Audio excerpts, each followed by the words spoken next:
मन की बात में एक बार फिर आप सभी का स्वागत है। मार्च का ये महीना वैश्विक स्तर पर बहुत ही हलचल भरा रहा है। हम सबको याद है कि पूरा विश्व भूतकाल में कोविड के कारण एक लंबे समय तक अनेक समस्याओं से गुजरा था। हम सभी की अपेक्षा थी कि कोरोना के संकट से निकलने के बाद दुनिया नए सिरे से प्रगति की राह पर आगे बढ़ेगी। लेकिन दुनिया के अलग अलग क्षेत्रों में लगातार युद्ध और संघर्ष की परिस्थितियां बनती चली गई। वर्तमान में हमारे पड़ोस में एक माह से भीषण युद्ध चल रहा है। हमारे लाखों परिवारों के सगे संबंधी इन देशों में रहते हैं, खासतौर पर खाड़ी देशों में काम करते हैं। मैं गल्फ कंट्रीज का बहुत आभारी हूं। वे ऐसे 1 करोड़ से ज्यादा भारतीयों को वहां पर हर प्रकार की मदद दे रहे हैं।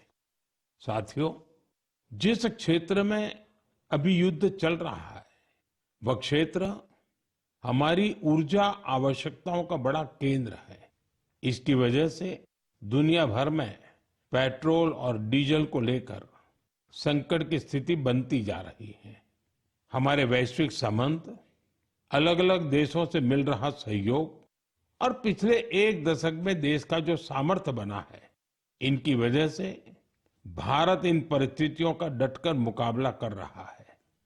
साथियों, निश्चित तौर पर यह चुनौतीपूर्ण समय है। मैं आज मन की बात के माध्यम से सभी देशवासियों से फिर यह आग्रह करूंगा कि हमें एकजुट होकर इस चुनौती से बाहर निकलना है। जो लोग इस विषय पर भी राजनीति कर रहे हैं, उन्हें राजनीति नहीं करनी चाहिए। यह देश के 140 करोड़ देशवासियों के हित से जुड़ा विषय है। इसमें स्वार्थ भरी राजनीति का कोई स्थान नहीं है। ऐसे में जो भी लोग अफवाह फैला रहे हैं, वे देश का बहुत बड़ा नुकसान कर रहे हैं। मैं सभी देशवासियों से अपील भी करूंगा कि वो जागरूक रहे, अफवाहों के बहकावे में न आए। सरकार की तरफ से जो आपको निरंतर जानकारी दी जा रही है, उस पर भरोसा करें और उसी पर विश्वास करके कोई कदम उठाएं। मुझे हर बार की तरह इस बार भी विश्वास है कि जैसे हमने देश के 140 करोड़ देशवासियों के सामर्थ्य से पुराने संकटों को हराया था, इस बार भी हम सब मिल करके इस कठिन हालत से बहुत ही अच्छी तरह बाहर निकल जाएंगे। मेरे प्यारे देशवासियों, भारत की ताकत यहाँ के कोटि कोटि लोगों में निहित है। आज मन की बात में एक ऐसे प्रयास के बारे में बताना चाहता हूं जो देशवासियों की जन भागीदारी की भावना को दर्शाता है। ये प्रयास है ज्ञान भारतम सर्वे, जिसका संबंध हमारी महान संस्कृति और समृद्ध विरासत से है। इसका उद्देश्य देश भर में मौजूद मैन्युस्क्रिप्ट्स यानी पांडुलिपियों के बारे में जानकारी जमा करना है।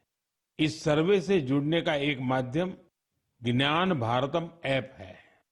आपके पास अगर कोई मैन्युस्क्रिप्ट है, पांडुलिपि है या उसके बारे में जानकारी है, तो उसकी फोटो ज्ञान भारतम ऐप पर जरूर साझा करें।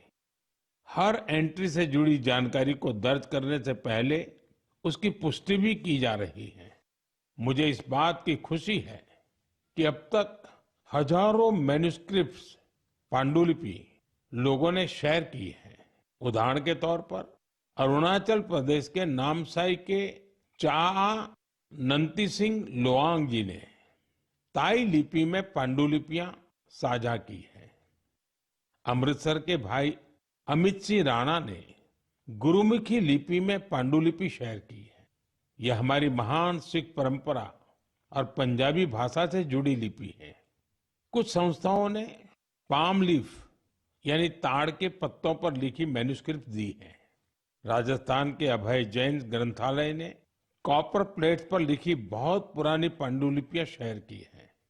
वहीं लद्दाख की हेमिस मॉनेस्ट्री ने तिब्बती में बहुमूल्य पांडुलिपियों के बारे में जानकारी दी है। यहाँ पर मैंने कुछ ही उदाहरण दिए हैं। ये सर्वे जून के मध्य तक जारी रहने वाला है। आप सभी से मेरा आग्रह है कि अपनी संस्कृति से जुड़े पहलुओं को सामने लाएं और शेयर करें। मेरे प्यारे देशवासियों, भारत दुनिया का सबसे युवा देश है। देश के युवा की ताकत जब राष्ट्र निर्माण में जुड़ती है तो बहुत बड़ी मदद मिलती है। राष्ट्र निर्माण के इस दायित्व को निभाने में बड़ी भूमिका निभा रहा है मेरा युवा भारत यानी माय भारत संगठन। ये संगठन देश के युवाओं को अलग अलग पॉजिटिव गतिविधियों से जोड़ रहा है। हाल ही में माय भारत द्वारा बजट फेस्ट का आयोजन किया गया। इसका मकसद था देश भर के युवाओं को बजट प्रक्रिया और नीति निर्माण से जोड़ना। इससे जुड़ी क्विज में देश भर से करीब 12 लाख युवाओं ने हिस्सा लिया। क्विज के बाद करीब 1,60,000 प्रतिभागियों को निबंध प्रतियोगिता के लिए चुना गया। मुझे इनमें से कुछ निबंध पढ़ने का अवसर भी मिला। इनसे पता चलता है कि मेरे युवा साथी देश के विकास में अपना योगदान देने के लिए कितना तत्पर है। तेलंगाना के सूर्यापेट से कोटला रघुवीर रेड्डी, उत्तर प्रदेश के बाराबंकी से सौरभ बैसवार और बिहार के गोपालगंज से सुमित कुमार ने किसान कल्याण से जुड़े टॉपिक पर लिखा है। पंजाब के मोहाली से आंचल और ओडिशा के केंद्रपाड़ा से ओम प्रकाश रथ ने वुमेन लेड डेवलपमेंट को आगे बढ़ाने के तरीकों पर अपने विचार प्रकट किए हैं। हरियाणा के यमुनानगर से प्रथम बरार ने लिखा है कि ग्रीन और क्लीन भारत ही समृद्ध भारत का मार्ग है। इससे उनकी गहरी सोच का पता चलता है। दिल्ली के शंख गुप्ता का सुझाव है कि ग्रामीण क्षेत्रों में खेल प्रतिभाओं की पहचान के लिए और अधिक प्रयास होने चाहिए। हमारे युवा साथियों ने स्किल डेवलपमेंट और ईज ऑफ डूइंग बिजनेस पर भी अपने विचार साझा किए हैं। मैं उन सभी युवाओं की सराहना करता हूं जो अपने आइडियाज शेयर कर रहे हैं। ये विचार देश को आगे ले जाने में बहुत अहम है। मेरे प्यारे देशवासियों, देश भर के क्रिकेट फैंस के लिए यह महीना जोश और उत्साह से भर देने वाला रहा है। जब भारत ने T20 वर्ल्ड कप में ऐतिहासिक जीत दर्ज की तो देश में हर तरफ खुशी की लहर दौड़ गई। अपनी टीम की शानदार सफलता पर हम सभी को बहुत गर्व है। पिछले महीने के आखिर में कर्नाटका के हुबली में एक बहुत ही रोचक मुकाबला देखने को मिला। इस मुकाबले को जीतकर जम्मू कश्मीर की क्रिकेट टीम ने रणजी ट्रॉफी को अपने नाम कर लिया। सबसे खुशी की बात है कि करीब 7 दशकों के लंबे इंतजार के बाद इस टीम ने अपना पहला रणजी खिताब हासिल किया।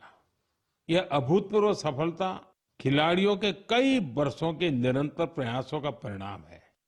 टीम के कप्तान पारस डोगरा ने अद्भुत कौशल दिखाया। अपने नेतृत्व से इस जीत में उन्होंने अहम योगदान दिया। आज देश में कश्मीर के युवा गेंदबाज आकिब नबी के प्रदर्शन की भी चर्चा हो रही है, जिन्होंने रणजी सीजन में 60 विकेट लिए हैं। इस जीत से टीम के खिलाड़ी और कोचिंग स्टाफ के साथ साथ जम्मू कश्मीर के लोग बहुत रोमांचित हैं। क्रिकेट के मैदान में इस शानदार प्रदर्शन के बाद वहां के युवाओं में खेलों के प्रति उत्साह और बढ़ गया है। आने वाले समय में यह कई युवाओं को स्पोर्ट्स को अपनाने के लिए प्रेरित करेगा। जम्मू कश्मीर के लोगों में खेलों को लेकर गजब का जज्बा रहा है। मुझे खुशी है कि अब यह बड़े खेल आयोजनों का हब भी बनता जा रहा है। खेलो इंडिया विंटर गेम्स के लिए गुलमर्ग तो पहले ही अपनी पहचान बना चुका है। फुटबॉल जैसे स्पोर्ट्स भी यहाँ के युवाओं के बीच काफी लोकप्रिय है। मुझे आशा है कि आने वाले समय में जम्मू कश्मीर के खिलाड़ियों की जीत का यह सिलसिला यूं ही जारी रहेगा। मेरे प्यारे देशवासियों, मैं अक्सर कहता हूं, जो खेलेगा वो खिलेगा। मुझे ये देखकर अच्छा लगा कि हमारे देश के युवा अब उन खेलों को भी खूब अपना रहे हैं जो पहले उतने लोकप्रिय नहीं थे। उत्तर प्रदेश के प्रतिभाशाली एथलीट गुलवीर सिंह ने ऐसे ही एक खेल में कमाल कर दिखाया है। उन्होंने कुछ ही हफ्ते पहले न्यूयॉर्क सिटी हाफ मैराथन में तीसरा स्थान हासिल कर इतिहास रच डाला। वे 1 घंटे से कम समय में हाफ मैराथन पूरा करने वाले पहले भारतीय एथलीट बने।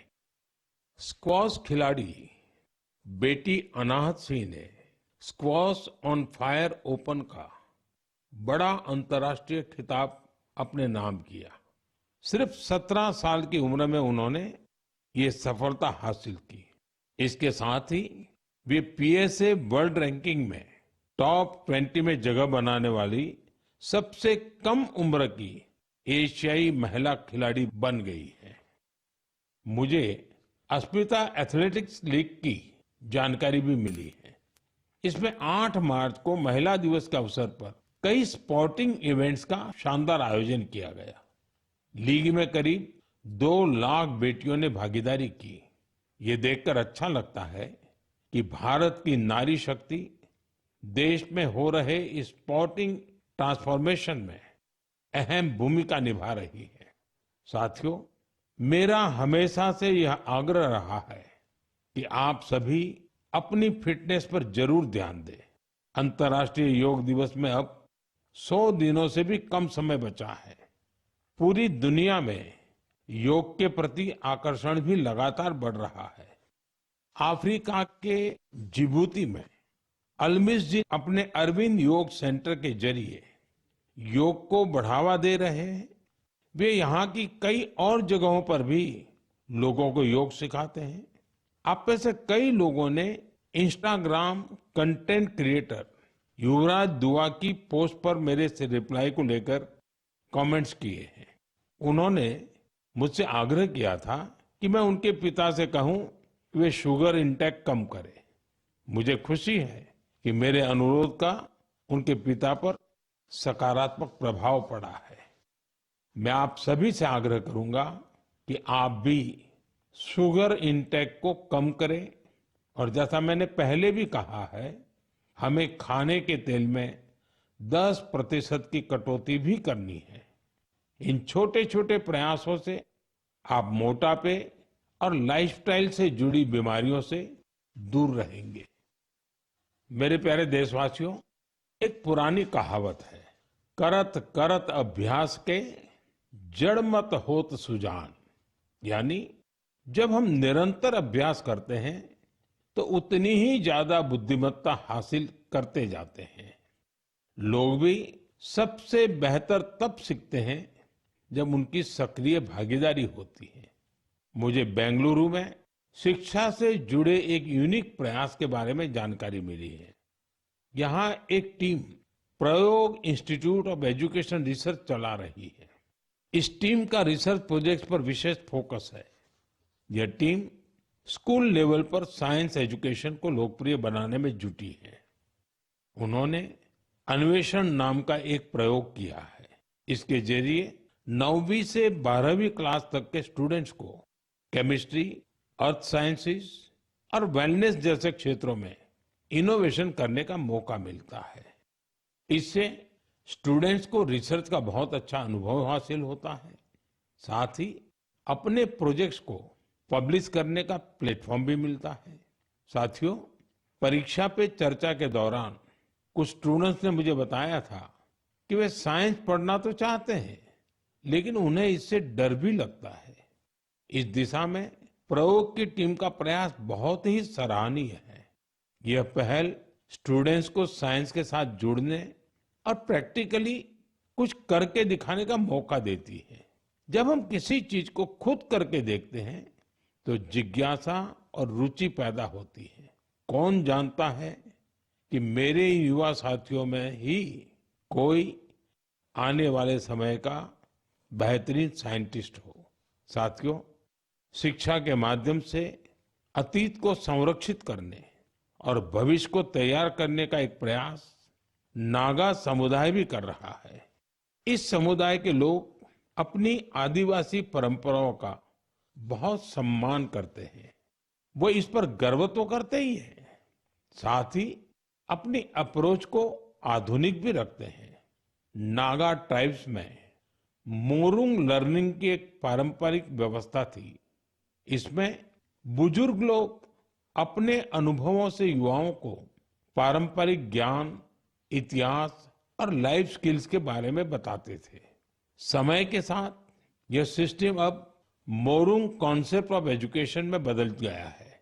इसके माध्यम से बच्चों में गणित और विज्ञान जैसे विषयों में रुचि पैदा की जाती है। इसमें समुदाय के बुजुर्ग उन्हें कहानियां, लोकगीत और पारंपरिक खेलों के साथ लाइफ स्किल्स सिखाते हैं। इस तरह हमारा नागालैंड अपनी सांस्कृतिक विरासत को सुरक्षित रखते हुए बच्चों की शिक्षा को आगे ले जा रहा है। आपको भी अपने क्षेत्र में ऐसे प्रयासों के बारे में पता चले तो मुझे जरूर शेयर कीजिएगा। मेरे प्यारे देशवासियों, देश के कई हिस्सों में गर्मियों की शुरुआत हो चुकी है। यानी ये समय जल संरक्षण के अपने संकल्प को फिर से दोहराने का है। पिछले 11 वर्षों में जल संचय अभियान ने लोगों को बहुत जागरूक बनाया है। इस अभियान के तहत देश भर में करीब 50 lakh artificial water harvesting structure बनाए गए हैं। मुझे देखकर अच्छा लगता है कि अब जल संकट से निपटने के लिए गांव-गांव में सामुदायिक स्तर पर प्रयास होने लगे हैं। कहीं पुराने तालाबों की सफाई हो रही है, कहीं बरसात के जल को सहेजने के लिए प्रयास किया जा रहा है। अमृत सरोवर अभियान के तहत भी देश भर में करीब 70,000 अमृत सरोवर बनाए गए हैं। बारिश का मौसम आने से पहले इन सरोवरों की साफ सफाई भी शुरू हो गई है। आज मैं आपसे कुछ प्रेरक उदाहरण भी साझा करना चाहता हूं। ये उदाहरण बताते हैं कि जन भागीदारी से जल संरक्षण का काम कितना व्यापक हो जाता है। साथियों, त्रिपुरा की जम्पुई पहाड़ियों में बसा वागमुन गांव 3000 फीट की ऊंचाई पर बसा है। ये गांव पानी के गंभीर संकट का सामना कर रहा था। गर्मियों के दिनों में गांव के लोग पानी के लिए लंबी दूरी तय करते थे। आखिरकार गांव के लोगों ने बारिश की हर बूंद को सहेजने का निर्णय किया। आज वागमुन गांव के लगभग हर घर में rooftop rain water harvesting system स्थापित हो गया है। जो गांव कभी पानी की कमी से जूझ रहा था, वो जल संरक्षण की एक प्रेरक मिसाल बन गया है। साथियों, इसी तरह छत्तीसगढ़ के कोरिया जिले में भी एक अनोखी पहल देखने को मिली। यहाँ के किसानों ने एक सरल लेकिन प्रभावशाली आइडिया पर काम किया। यहाँ के किसानों ने अपने खेतों में छोटे छोटे रिचार्ज तालाब और सोख्ता गड्ढे बनाए, जिससे बारिश का पानी खेतों में ही रुकने लगा और धीरे धीरे वह जमीन के अंदर जाने लगा। आज इस क्षेत्र के 1200 से अधिक किसान इस मॉडल को अपना चुके हैं और गांव का ग्राउंड वाटर लेवल बहुत बेहतर हो गया है। इसी तरह तेलंगाना के मंचेरियाल जिले के मुदिगुंटा गांव में भी लोगों ने मिलकर पानी की समस्या दूर की है। गांव के 400 परिवारों ने अपने घरों में सॉकपिट बनाया और वाटर कंजर्वेशन का जन आंदोलन बना दिया। इससे गांव का ग्राउंड वाटर लेवल बेहतर हुआ है। साथ ही प्रदूषित पानी की वजह से होने वाली बीमारियां बहुत कम हो गई हैं। मेरे प्यारे